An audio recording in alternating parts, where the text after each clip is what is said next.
नमस्कार. उद्या आहे मंगळवार 21 ऑक्टोबर आणि लक्ष्मीपूजन हे उद्या सायंकाळी 6 ते 8:30 ह्या शुभमुहूर्तावरती करायचं आहे.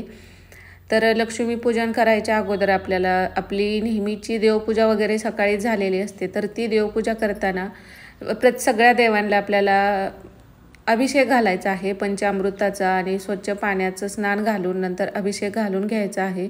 नंतर पूजेमध्ये आपण नुसत्या सुपाऱ्या जरी मांडल्या तरी चालू शकतं. तर सकाळची आपली देवपूजा तर सकाळीच होते. सायंकाळी आपल्याला जिथं आपलं देवघर आहे तिथंच समोर तुमचं तोंड पूर्वेकडे होईल किंवा पश्चिमेकडे होईल अशा पद्धतीने पूजा मांडायची आहे आपल्याला. आणि जिथं पूजा मांडणार आहे ती जागा गोमूत्र वगैरे टाकून स्वच्छ करायची. या दिवशी सकाळीच आपल्याला सगळ्या घराची स्वच्छता करायची आहे. लक्ष्मीला स्वच्छता प्रिय आहे त्यामुळे स्वच्छता करून घ्यायची. उंबऱ्याला हळदीचं लेपन करायचं आहे. जिथं आपण पूजा मांडणार तिथं पाटाखाली छोटीशी रांगोळी काढून घ्यायची. पाट मांडून घ्यायचा आणि समयाला किंवा दिवा जे काय तुम्ही लावणार असाल तर ते लावून घ्यायचं. दिव्याची पूजा करून घ्यायची आणि आपल्याला पूजेला सुरुवात करायची आहे. तर सुरुवातीला तुम्ही आचमन वगैरे करून घेऊ शकता, पण अगदी साधी सोपी पूजा कशी मांडावी ते आपण पाहणार आहोत. दिवा लावून झाला. समयीची फूल अक्षता आणि हळदी कुंकू वाहून आपल्याला समयींची पूजा करून घ्यायची. नंतर जिथं आपण पूजाचा पाट वगैरे ठेवलेला आहे तिथं फुलाने असं पाणी शिंपडून शुद्धीकरण करून घ्यायचं आहे. स्वतःवरती सुद्धा शिंपडायचं. इथं थोडेसे तांदूळ ठेवलेले आहेत त्याच्यावरती कलश ठेवायचा. कलशामध्ये हळदी कुंकू अक्षता फूल 1 रुपयाचं नाणं सुपारी टाकायचे आहे. आपल्याला आंब्याची किंवा विड्याची 5 पानं ठेवायची आणि त्यावरती आपल्याला नारळ ठेवायचा आहे. आणि इथं तुमच्याकडे लक्ष्मी मातेचा फोटो असेल फोटो घ्या, मूर्ती असेल मूर्ती घ्या. तर थोड्याशा अक्षता ठेवून त्याच्यावरती हा फोटो ठेवायचा आहे. नंतर आपल्याला इथं बाप्पांची सुपारी आहे, माता लक्ष्मीची कुबेर देवताची सुपारी मांडणार आहोत. तर त्यासाठी अशा पद्धतीने थोड्याशा अक्षता टाकून घ्यायच्या, त्यावरती हळदी कुंकू टाकून घ्यायचं आणि ह्या तिन्ही देवतांच्या आपल्याला इथं सुपारी मांडून घ्यायच्या आहेत. आणि आता ह्यांचं प्रतीक म्हणूनच आपण ही सुपारी मांडलेली आहे. तर आपल्याला हळदी कुंकू अक्षता फूल गंध जे काय आहे ते व्हायचं आहे. सुरुवातीला बाप्पाची पूजा करून घ्यायची. हळदी कुंकू अक्षता व्हायच्या, फूल व्हायचं, नमस्कार करायचा आहे. नंतर आपण माता लक्ष्मीचे प्रतीक म्हणून एक सुपारी ठेवलेली आहे. तर इथं सुद्धा हळदी कुंकू व्हायचं, अक्षता व्हायच्या, फूल व्हायचं, नमस्कार करायचं आहे. आणि कुबेर देवताचं पण इथं प्रतीक म्हणून सुपारी घेतलेली आहे. तर इथं पण आपल्याला हळदी कुंकू अक्षता फूल व्हायचं आणि नमस्कार करायचा आहे. आणि आता आपल्याला पूजेला सुरुवात करायची आहे. तर सगळ्यात अगोदर कलश पूजन करून घ्यायचं. कलशाला हळदी कुंकू अक्षता व्हायच्या, फूल व्हायचं आणि नमस्कार करायचा आहे. नंतर आपण माता लक्ष्मीचं जे फोटो किंवा मूर्ती ठेवलेलं असेल इथं सुद्धा चंदन लावायचं, हळदी कुंकू लावायचं आणि अक्षता फूल वाहून आपल्याला नमस्कार करायचा आहे. तर अशा पद्धतीने जी काही आपली तुम्ही छोटी मोठी पूजा मांडत असाल तरी आता डेकोरेशन तुम्हाला हवं तसं डेकोरेट तुम्ही करू शकता प्रत्येकाच्या इच्छेनं. तर इथं धूप दीप जे काही लावायचं आहे तर ते लावून घ्यायचं. आणि या पूजेमध्ये लाह्या बत्ताशा धन गहू असं धान्य ठेवलेल्या सुगड किंवा सुगड नसतील तर वाट्यामध्ये सुद्धा ह्या तुम्ही 5 राशीत ठेवू शकता. धन बत्ताशा लाह्या हे मात्र पूजेमध्ये अवश्य असावं. धान्याचे 1-2 असलं तरी मग चालतं. हिरवं मूग गहू ज्वारी बाजरी असं जे आपलं घरचं अखंड धान्य असतं ते घ्यायचं आहे. तर याला सुद्धा हळदी कुंकू अक्षता फूल व्हायचं, नमस्कार करायचा आहे. ज्या सुगड आपण ठेवले तर ह्या लक्ष्मीकारकच ह्या गोष्टी आहेत त्या आपण पूजेमध्ये ठेवत असतो. आणि घंटीसुद्धा इथं ठेवायची आहे.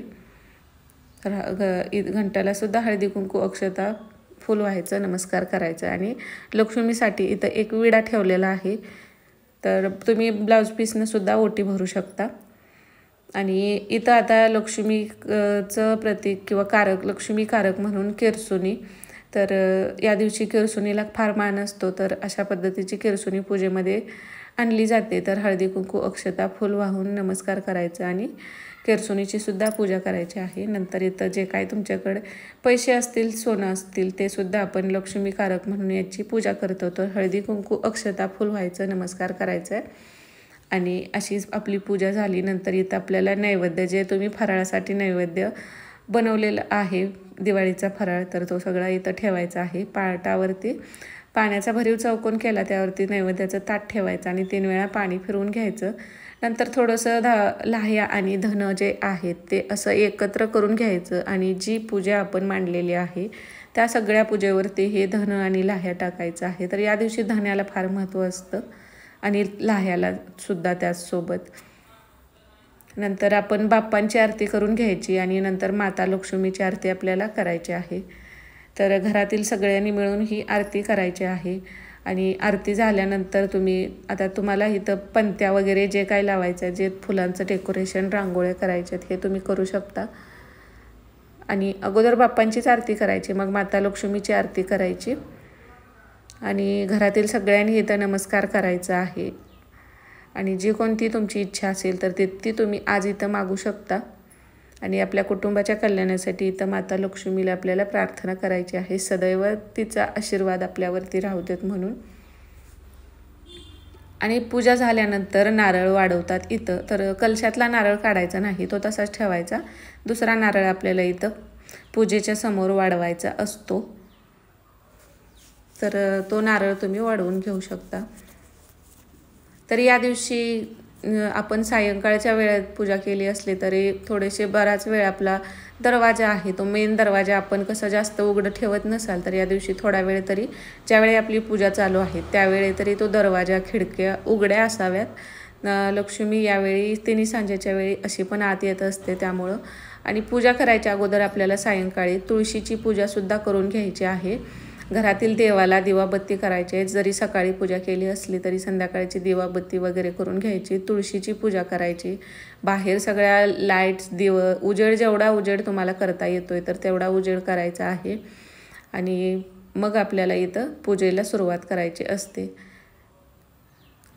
तर तिन्ही सांजेच्या वेळी म्हणजे सायंकाळीच आपण ही पूजा मांडत असतो. तर ह्या वेळेला आपल्याला दरवाजा, आपल्या घराचा मेन दरवाजा, त्यासोबत खिडक्या वगैरे आहेत त्या उघड्या ठेवायच्या आहेत, कारण या वेळेला माता लक्ष्मी घरामध्ये येत असते.